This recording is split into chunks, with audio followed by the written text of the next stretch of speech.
Hello, everyone, and thank you for joining me for today's edition of Arkansas Alive.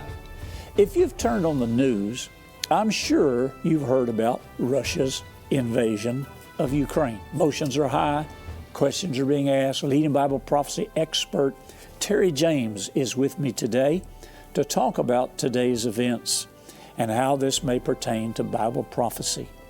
We're also going to talk about his latest book. Listen to this title, The Disappearing, Future Events That Will Rock the World. Folks, we're right here at the end of days.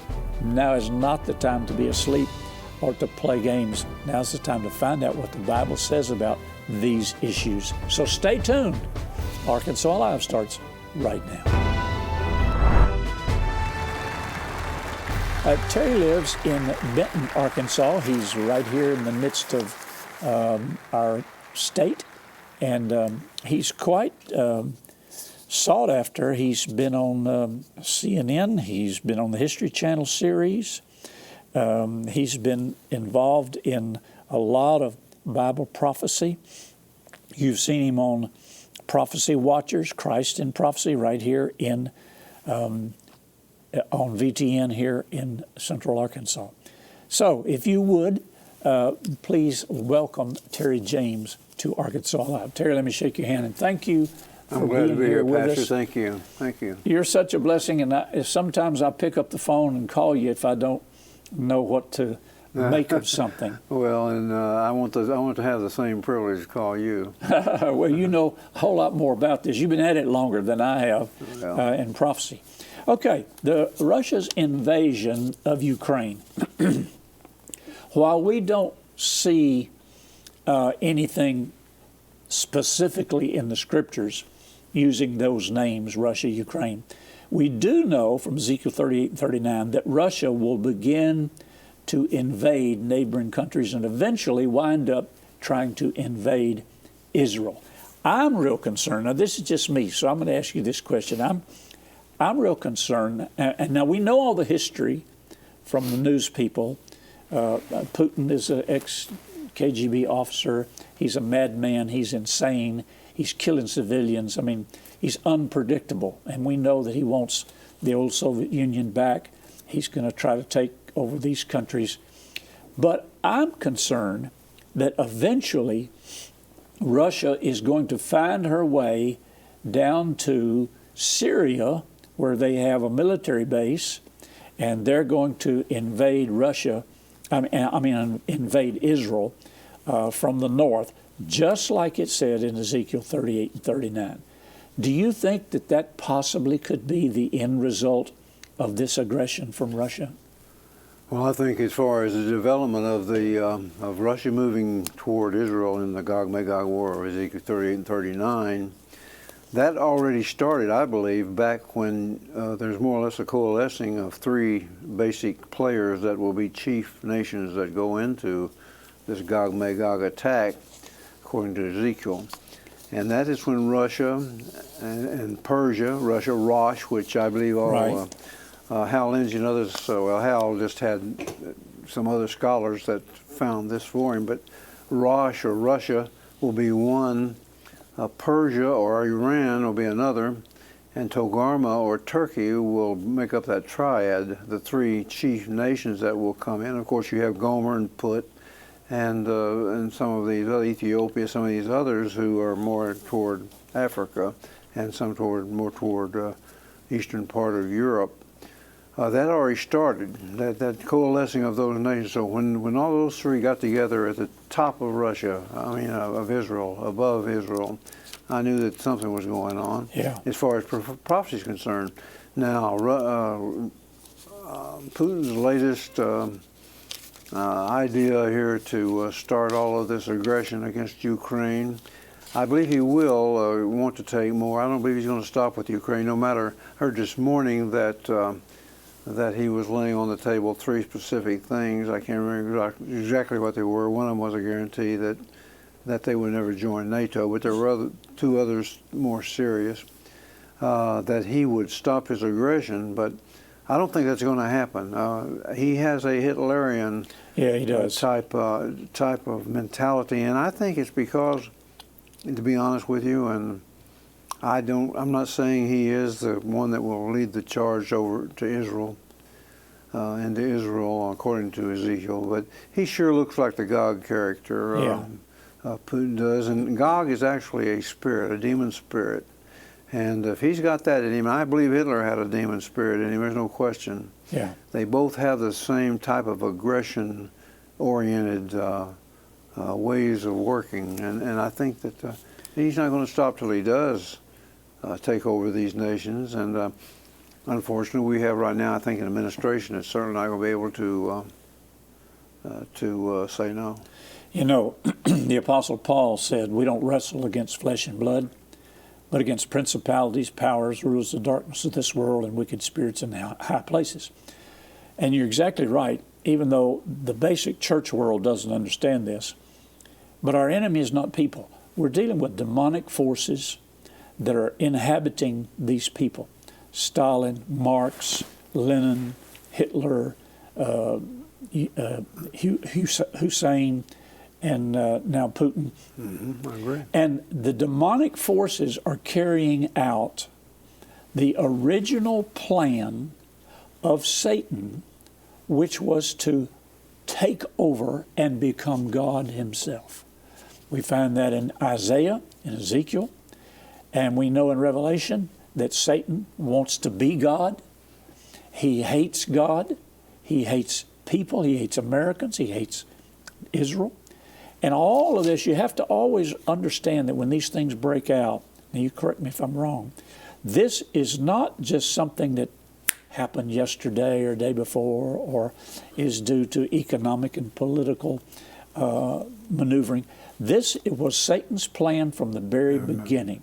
I agree. He was out to steal, kill, and destroy. He hates God. I've been told that Putin is not, quote, an atheist, meaning he doesn't just not believe there's a God. He hates God. Yeah.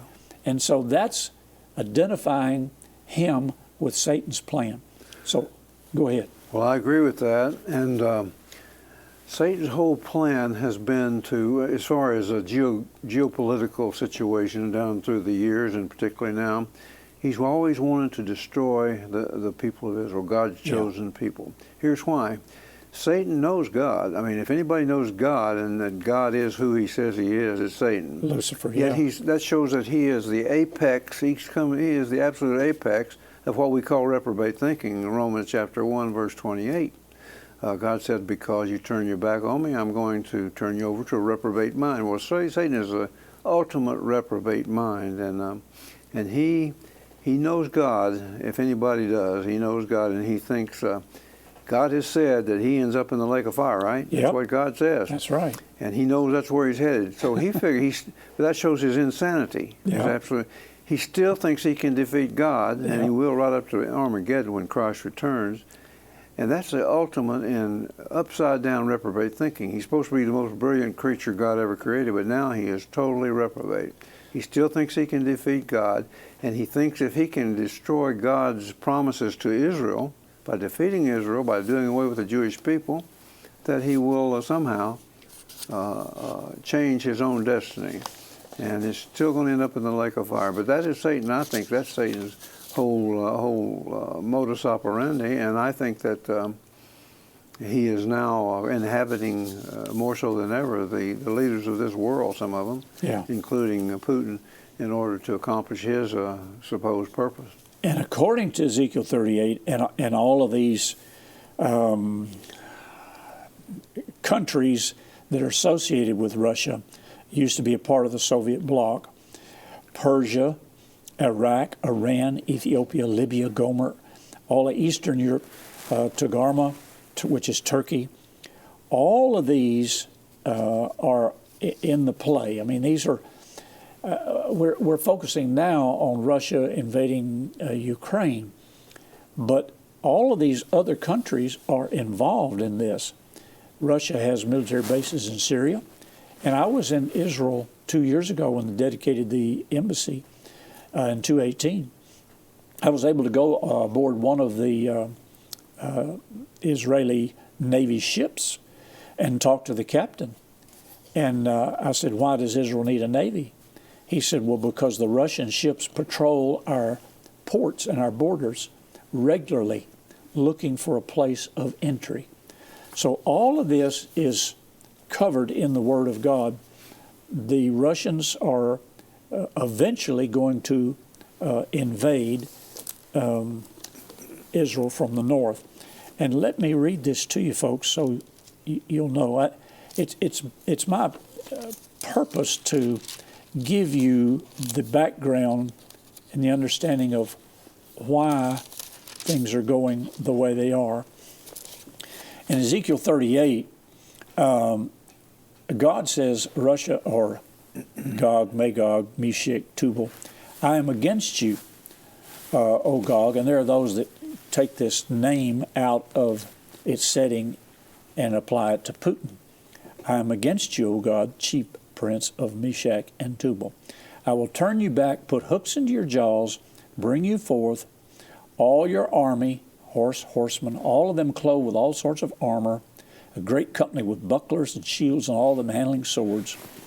Persia, that's Iran, Ethiopia, Libya, with them, all of them, shield and helmet, Gomer, Togarmah, etc. And he goes down to verse 10 and says, Thus saith the Lord, it'll come to pass that at the same time shall things come into your mind, and you shall think an evil thought.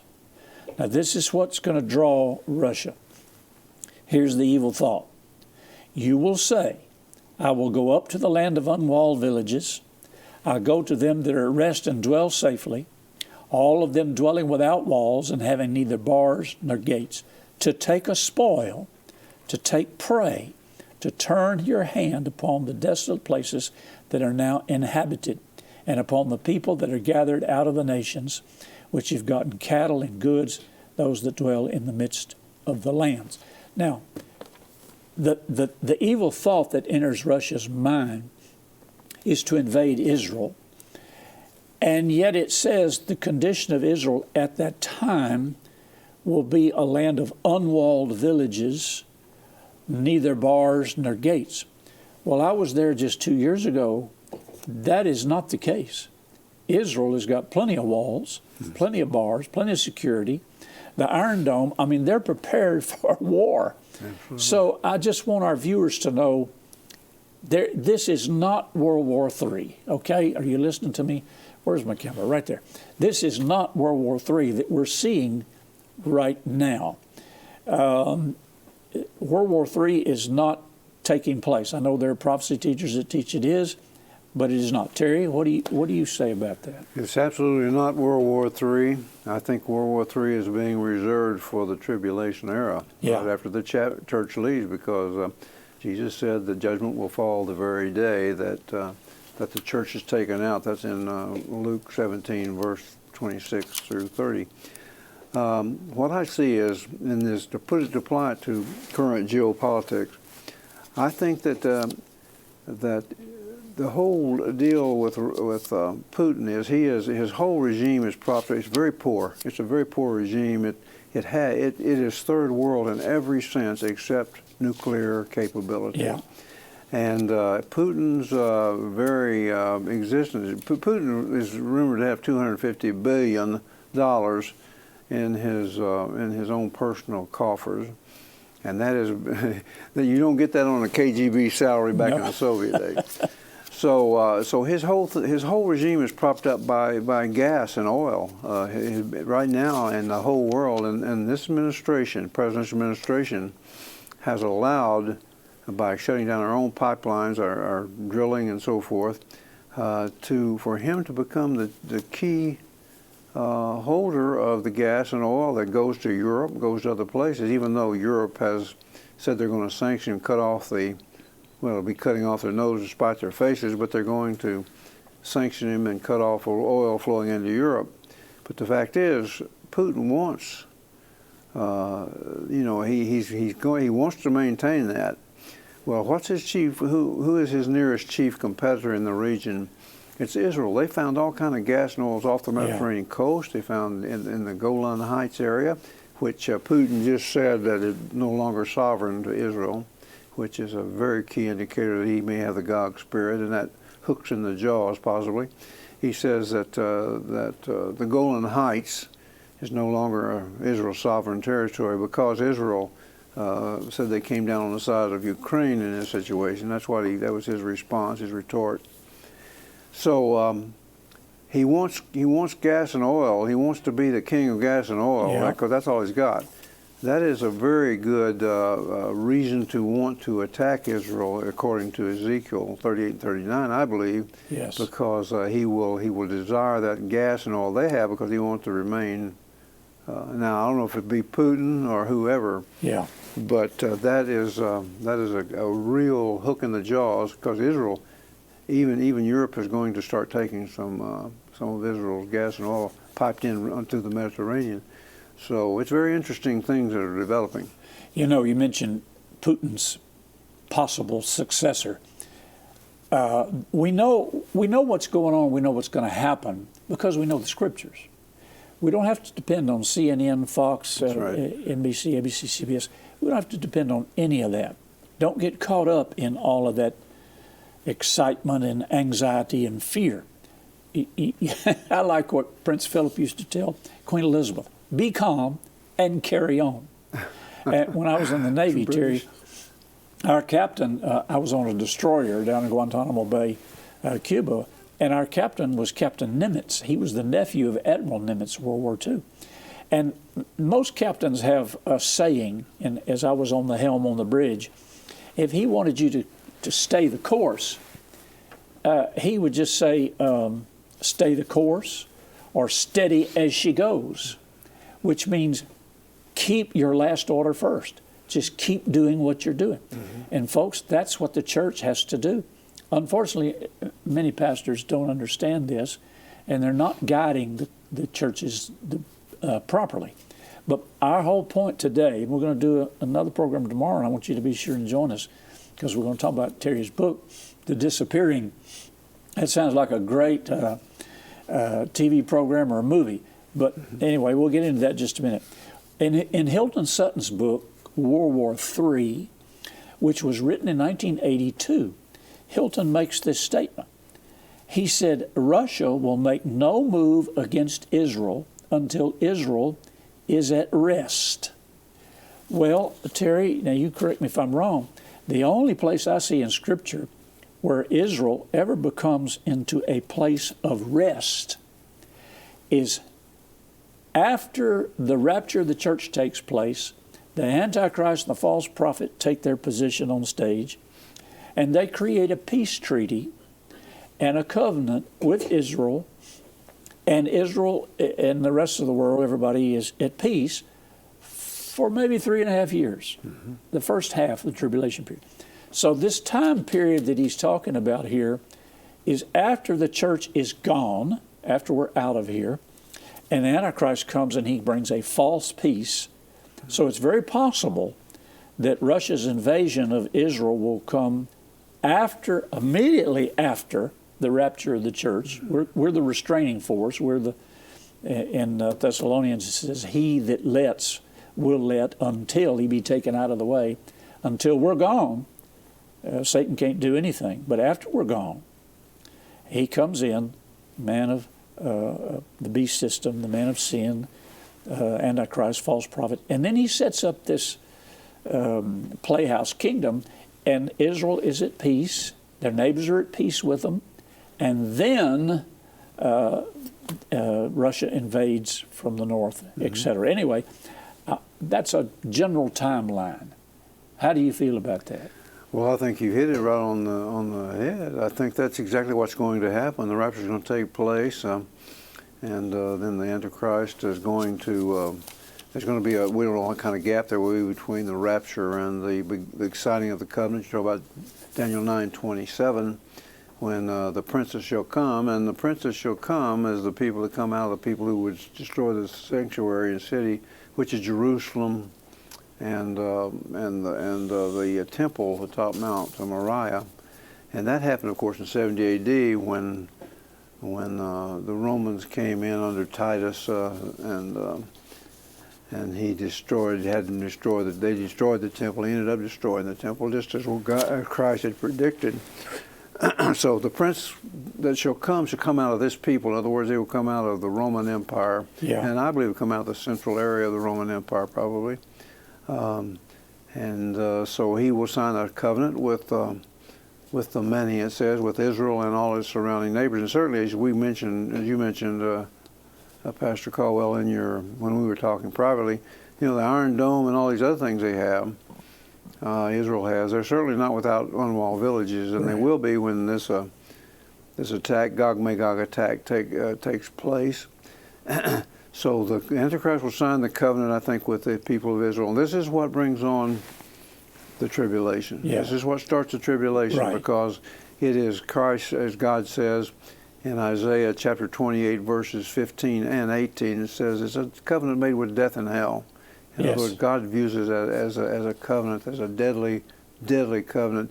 And Jesus said, you will not accept me, he told the Jews, but another will come in his name, and he will accept. I mean, you will accept. And that's the Antichrist. That's good. So that's how it's going to play out. So no, we don't have to worry about World War III. It's not going to happen this side of the rapture. There's not going to be, I'll just flat say it, there won't be major nuclear exchanges between countries this side of the rapture. Now, I'm not saying there won't be maybe a nuclear weapon set off somewhere. I'm not saying that. But I am saying there will be no major war, which will certainly, World War III will eventually eventuate in nuclear exchanges. I just want our viewers to know these things so they won't be deceived. That's what Jesus said in Matthew 24. Take heed, see to it that you be not troubled, that nobody deceive you. Now, in light of that, what should we be doing as Christians, as believers? What are our obligations as Christians in this conflict between Russia and Ukraine? What should we be doing today to prepare ourselves and our families for these last days?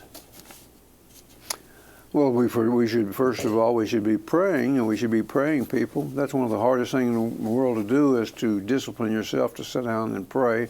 I like it to do it early in the morning. That's the first thing, because you want the Lord to be with you all day. So, Matthew chapter 28, is it? Jesus gives a great commission. We're supposed to witness and win souls. That's our primary goal. But as far as this situation in Ukraine, I don't believe we can do any more than, as a private individual, than pray. I think there are a few things you might give by way of support, some organizations and so forth. But the main thing is depend on the Lord to see us through everything. And as far as prepping and all this other thing, getting food together and it's good to have that kind of thing for crises such as hurricanes on the coast and so forth. I think that. But as far as preparing for the tribulation, let me give you a clue.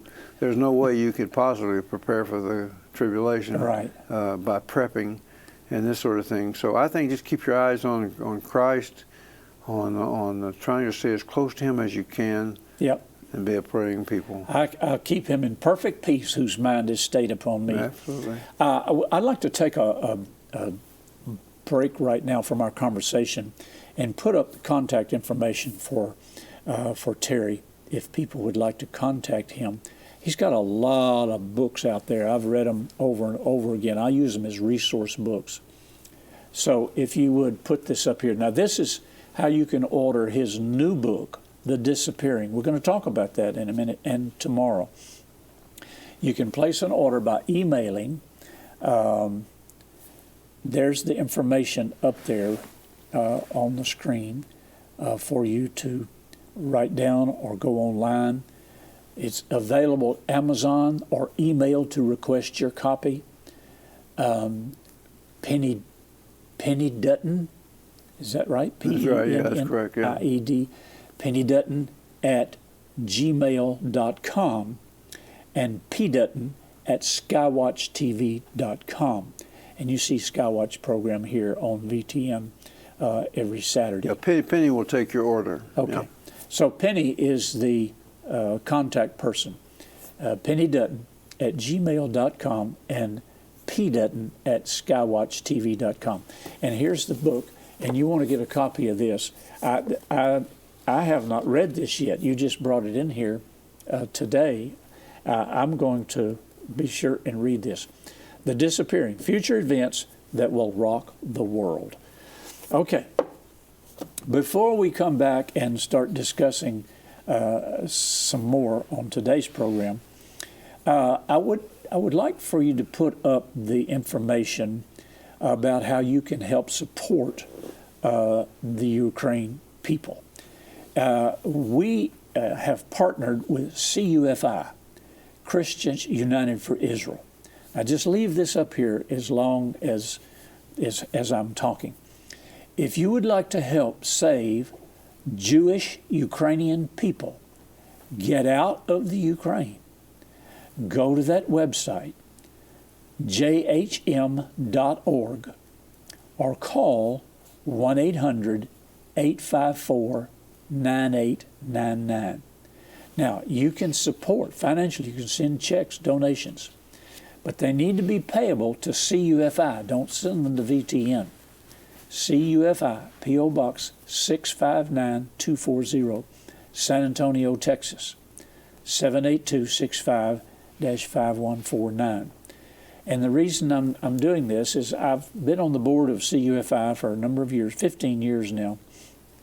And Pastor Hagee called me the other day and said that a Jewish agency that we have worked with in New York, they've identified 8,000 Jewish Ukrainians that are trying to get out. And this agency will bust them out of Ukraine, put them on an airplane, take them to Israel. And so CUFI has committed to taking 200 Ukrainian Jewish people out at a cost of $2,600 apiece. That's cheap. So if you'd like to be a part of that, you sit there, you want to do something for these Ukrainian people, you can help get them out of Ukraine back to Israel. So go online, pull up that website, and do what you feel the Lord is calling you to do. I'll mention that to you again tomorrow. Terry, we're running out of time, but we're going to be back tomorrow and do one more program. You okay with that? Look forward to it, yeah. Okay. Thanks, everybody. Join us tomorrow. Remember, Jesus is Lord of Arkansas and wherever you're watching, too.